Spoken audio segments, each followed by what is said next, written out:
At Thanksgiving, my mother tapped her glass, smiling the way she always did when she wanted the room to look at Lily. "Sister's wedding was great," she said loudly. "So, Kat, when's yours?" A few people laughed. My father kept carving turkey like it was urgent work. Lily didn't say a word, just watched me too. Still, too careful. I set my fork down. "I already had mine," I said. "You got invitations." The room dropped into a silence so sharp it felt physical. Then my dad whispered, "We never got them." So I reached into my bag, and that's when everything they'd been hiding finally surfaced. Growing up, I learned early that my family loved symmetry, perfect photos, perfect milestones, perfect stories to tell other people. And in every single one of those stories, Lily was the center. I wasn't bitter about it as a kid. I just assumed that was how families worked. One child shined, the other made room. By the time we were teenagers, the pattern wasn't a pattern anymore. It was a structure, a system. My mother curated Lily's life like it was a brand new showroom collection, dance classes, cheer tryouts, a whole gallery of awards hung in the hallway. Whenever I had my own moments, science fair ribbons, a college acceptance letter, Mom would smile politely and ask if I could take the picture later because she needed good light for Lily's new headshots. I didn't break the cycle. I adapted to it. I got good at watching, learning, anticipating, and I got even better at surviving quietly. Seattle changed me, though. Moving 3 hours away for work wasn't rebellion, it was oxygen. I built a life I chose: small apartment with tall windows, stacks of research notes everywhere, shirts that smelled like the coffee Ethan made every morning. My job analyzing water and environmental data might not impress the people my mother wanted to impress, but it mattered. It made sense to me. And Ethan, he saw me in ways my own family never even attempted. He listened. He paid attention. He remembered things. His family noticed me too. Not because I performed for them, but because they cared. The first time Helen hugged me, she didn't let go immediately the way my mother did, like she was done checking a box. She actually held me warm and certain. She asked about my work. She remembered specifics. Robert did too. They weren't perfect people, but they were present, and that was new. So when Ethan proposed on a foggy June morning by the water, I said yes without hesitation. We didn't want a grand production. We chose a small coastal chapel, invited the people who truly knew us, kept everything simple and real. The only thing I wished for, quietly, stubbornly, was that my parents and Lily would show up. That maybe for once they'd choose me. I designed the invitations myself, had them printed early, and mailed them with signature required because I knew my family's habit of misplacing things that weren't useful to them. I triple-checked addresses. I refreshed tracking numbers like it was a ritual. When everything showed as delivered, I let myself breathe. Then the silence came. No calls, no texts, not even a casual congrats in the family group chat. Weeks passed. The wedding passed. And still nothing. I told myself 100 stories to keep from facing the truth. Maybe the mail got mixed up. Maybe they were planning a surprise. Maybe they were waiting for the right moment. But deep down, a colder thought took root. Someone didn't want those invitations seen, and I didn't know how right I was until Thanksgiving night. The silence after the wedding didn't just sit there. It expanded, seeped into every corner of my life like a slow leak. At first, I waited. People get busy, I told myself. They'll call. They'll text. They'll at least ask why they didn't get an invitation. But days became weeks, and the quiet turned into something heavier, something intentional. I tried to reach out. A call to my mother went to voicemail. A message to my father got a polite, "I'll call later," which never came. The group chat, the one we'd had since I was in college, no longer showed my name in it. I wasn't removed loudly. I was erased, quietly. I mentioned it to Ethan one night while washing dishes, trying to sound casual. "Maybe it's a glitch," I said, though my voice betrayed me. He dried his hands, glanced at me, and asked, "Kat, did they ever respond to the invitations at all?" I shook my head. Not even once. He didn't accuse. He didn't push. He just said, "Let's check the logs." He helped me navigate through email activity, something I never would have known how to do alone. And there it was, the access logs for the family email. One invitation notice opened, deleted, permanently erased. The timestamp was unmistakable. It wasn't a glitch. It wasn't forgetfulness. Someone had gone out of their way to make sure no one saw my messages. The worst part, I already knew who. I could picture Lily standing in the kitchen of our childhood home, flipping through mail like she controlled the flow of communication. She had always been the gatekeeper, the one Mom trusted with her appointments, the one Dad asked to sort the bills, the one who screened calls and decided what was worth interrupting dinner. If something passed through that house, it passed through Lily first. The more I thought about it, the more the pieces aligned in a way that made my stomach burn. She was preparing for her own massive September wedding, 350 guests, designer gown, custom, everything. Her entire identity revolved around the spotlight.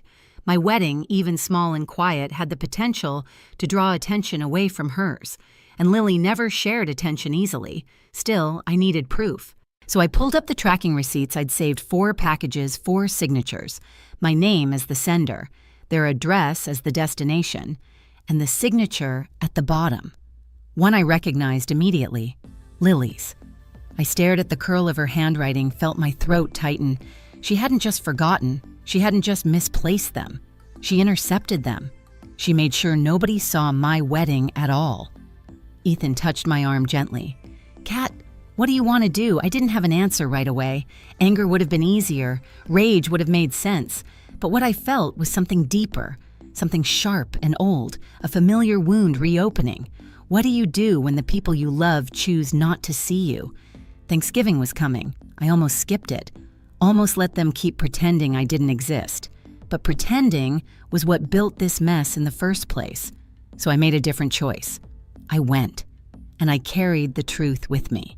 Thanksgiving always looked perfect, from the outside white tablecloth polished silver, a candle in the center flickering, like it belonged in a magazine spread. But the moment I stepped through the door, I felt it, that old unspoken tension settling over my shoulders like a familiar coat I never asked to wear. Lily was already posing for photos near the fireplace, her husband adjusting her hair like they were shooting a holiday card. My mother fussed over the turkey, narrating every detail of Lily's September wedding to anyone within earshot. My father poured wine mechanically, eyes already tired. Not one person asked how I'd been. Not one mentioned the wedding they all missed. I took my seat at the table directly across from Lily. She didn't look at me. She didn't have to. Silence can be a performance, and she'd always been good at performing. Dinner began with the usual script praise for Lily's dress, her venue, her guest list, her connections. Every sentence was a reminder that they'd shown up for her over and over without hesitation, while they couldn't bother to acknowledge a single detail of my own life-changing day. Then my mother tapped her glass. "Sister's wedding was great," she said brightly, glancing at Lily as if to confirm. "So, Kat, when's yours?" The table chuckled. Even the turkey knife in my father's hand paused like it didn't know which side to take. Lily kept her eyes on her plate. Too still, too careful. That told me everything. For years, I would have laughed it off, let the jab slip under my skin, pretended it didn't hurt. But not this time. Not after everything they'd buried. I set my fork down gently. I already had mine. I said, my voice steady. 6 months ago. The shift in the room was immediate, like all the air had been yanked out at once. I waited a beat, let the silence land, then added, "You got invitations." Forks froze. Eyes widened. My mother's smile collapsed. My father blinked like he wasn't sure he'd heard correctly. Across from me, Lily's face didn't move. That was the tell she knew exactly where this was going, and she couldn't stop it. "Kat," my father said carefully, "we never got any invitations." There it was, the lie. The familiar deflection. The story they'd rehearsed without even knowing they were rehearsing it. I felt something inside me settle. Not anger, not revenge. Clarity. "I figured you'd say that," I replied softly. I reached into my bag, not rushing, not dramatic, and placed my phone on the table. The screen glowed, reflecting in the stemware, the candlelight catching its edges like a blade. Every pair of eyes locked onto it. This was the line I'd never crossed before, the boundary I'd never drawn. The moment I stopped allowing myself to be rewritten, and as I tapped the screen to open the receipts, the truth rose in my chest like a tide ready to break. The moment my thumb touched the screen, the room shifted. It wasn't loud. It wasn't chaotic. It was quiet in the way storms get quiet right before they level a coastline.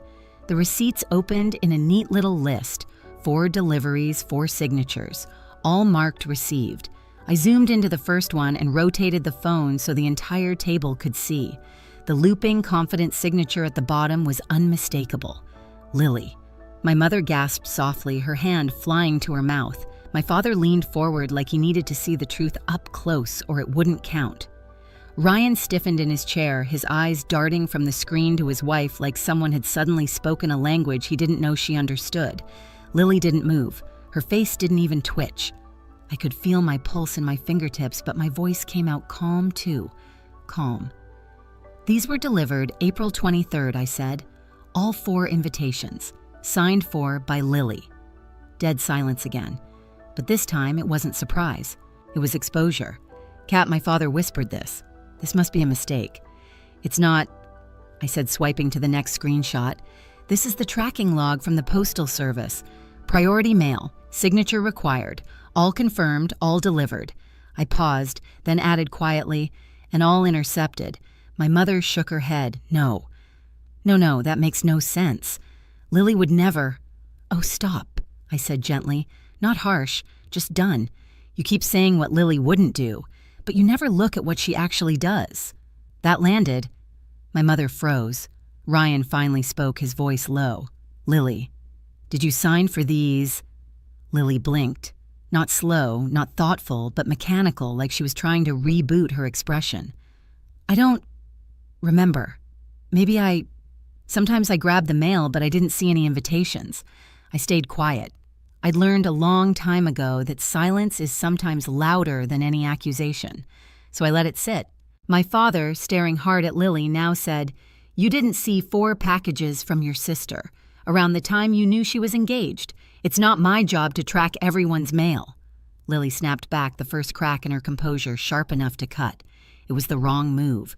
My mother reached toward her. Sweetheart, no, I said, my voice still calm. Let her talk. She's been talking for years.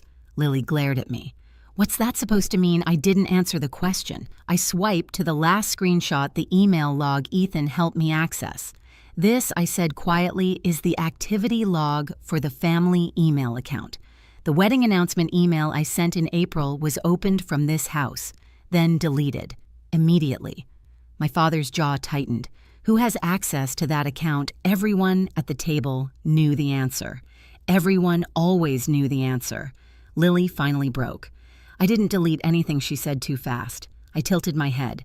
Then why does it show your device ID? Her mouth opened. Closed. Opened again. Maybe I clicked it by accident. I don't know, why are you attacking me? I'm not attacking you, I said. I'm showing you what you did. My mother exhaled harshly. Why would Lily ever hide your invitations? Why would she sabotage your wedding? That's ridiculous. There it was, the sentence she'd been polishing my entire life. The defense she used for every bruise Lily ever left on me. Why, I repeated. Because my wedding happened in June. Hers was in September. I turned to Lily. Because you didn't want anyone talking about mine before yours. Lily flinched like I'd slapped her with the truth she'd been trying to outrun. That's insane, Lily hissed. You always twist things to make me look bad. No, I said, voice steady. You did that yourself.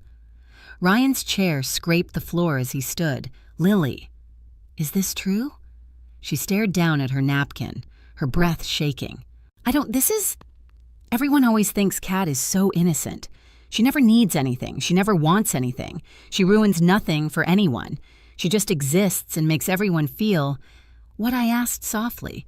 Makes everyone feel what she shot to her feet. Feel guilty. Feel small. Feel like she doesn't even have to try, huh? There it was, the real confession. Not about the invitations, but about every year before them. I leaned back slightly. So you hid my wedding because... What? Because it was quiet, because it didn't compete with your 6-tier cake and rented string quartet. That's not... She gasped, but the truth was already hanging in the air like smoke. Kat, my father said desperately, we didn't know. If we'd known, we would have... You would have come. I finished for him after years of missing every milestone, after forgetting every birthday, after making sure Lily's needs always came first. He closed his eyes. My mother's face twisted. "You can't put all that on us." "We did our best," No, I said. "You did your best for Lily. For me, you did the bare minimum and called it fairness." Lily sat down abruptly, her shoulders collapsing. Even she couldn't defend that. The weight of decades pressed into my chest, not as grief anymore, but as clarity. I looked at each of them, the people I had begged silently for years to see me, and I finally told the truth. "I didn't lose my family tonight," I said. "I just stopped pretending I had one." My mother gasped. "Kat, don't you dare talk like that." "Why?" I said. "Because it threatens the story you built, the one where Lily is perfect. Dad is neutral. You are the peacemaker and I'm the problem." "No one said you're the problem," Dad whispered. "You didn't need to say it," I replied. "You showed it, over and over." Ryan sank back into his chair as if watching the pieces of his marriage rearrange themselves into a shape he didn't recognize. Lily whispered, "Kat, please." That single word "please" carried years of fear-guilt and the sudden realization that her control was gone. I stood slowly, pushing my chair back with a soft scrape. "I'm done begging for a place at this table," I said. "I'm done asking you to show up for me. I'm done pretending Lily's choices don't hurt me. I'm done accepting your silence as anything but agreement." I took a breath. "I'm done." My father stood too, reaching out. "Kat, don't go. We can talk." "We are talking," I said, for the first time, and for the last time under these terms. My mother's eyes brimmed. "We can fix this. You can't fix what you refuse to acknowledge," I replied, "and you refused for years." I picked up my coat, feeling lighter with every inch I pulled it over my shoulders. As I walked to the door, I heard Lily sob quietly. I heard my mother mutter my name like a plea. I heard my father say, "We should have checked. We should have asked." But their remorse wasn't my responsibility anymore. I opened the door, cold air rushing in, and paused just long enough to say, "You didn't miss my wedding. You chose not to see it." Then I stepped outside, letting the door close behind me, not loudly, not dramatically, just firmly. A clean, final line drawn. And for the first time in my life, the silence that followed belonged to me. Ethan opened the door before I even reached it, like he'd been listening for my footsteps. One look at my face and he didn't ask what happened. He just wrapped his arms around me and held on until the shaking stopped. No questions, no judgment, just presence. Something my family had never mastered. The next morning, his parents invited us over for a simple breakfast. No ceremony, no pity, just warm food, real conversation, and the kind of attention that doesn't have to be earned. Helen squeezed my hand and said, "You're family here. Not because you married my son, because you matter." A week later, Lily sent a long email, therapy soft apologetic, admitting more than I expected. I read it. I didn't reply. My dad called every few days, small steps, careful steps. I let him try. Then he found one of my wedding invitations buried in a storage box in the garage, proof of everything I already knew. He mailed it to me quietly, without commentary. That was the closest he'd come to an apology that felt real. My mother never reached out, and for the first time, that absence didn't feel like a wound. It felt like an answer. I used to believe family was something you protected no matter what it cost you. But standing in my own home now, Ethan cooking dinner laughter drifting in from friends who choose me every single day, I finally understood the truth. Family isn't who shares your blood. It's who shows up. It's who listens. It's who stays. And sometimes the bravest thing you can do is walk away from the people who never learned how to hold you. If any part of this felt familiar, tell me where you're watching from and share your story below. And don't forget to subscribe for the next one.